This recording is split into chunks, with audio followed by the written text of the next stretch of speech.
Hello everyone आज recipe है tomato Charu. तो प्रथम टमाटो को धोई धुआ किना ताको भल भाव सरुआ सरुआ करके काटिकी कड़ाई देदेबा। तापर पानी स्वाद अनुसार लुण हलदी गुंड आउ लंका गुंड देदेबा।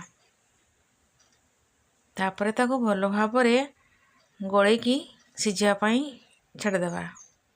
तापर दरदरिया करके मसला छेचिबा। मसला रे अदा रसुण कंचा लंका धनिया पत्र डेम्फ आउ भुर्सुंगा पत्र।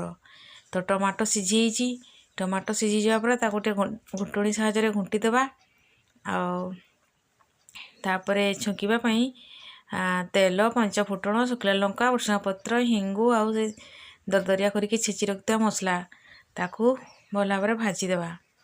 तापर से चारू पानी को छुंकी देबा। मु घुटुणी साहाय्य घुंटिबा परे दरदरा रही जाइथिला। तो से गुडी को मु छाणीकी ग्राइंडिंग कर देइथिली। एबे पूरा सब मेल्ट हो जाइछि। केते सुंदर होइछि देखंतु। तो प्रस्तुत हो गला मोर टमाटो चारू टेस्टी टेस्टी। तो देसी टमाटो थिला बेसी खटा नथला अल्प चीनी मु देइछि। फुटी गला परे तापरे आ टिके फुटै देबा। तापरे होइगला प्रस्तुत टमाटो चारू। तो मु धनिया पत्र देवाई भूली जाइली। पर धनिया पत्र देकी भल भाव ताको गड़े नेबा।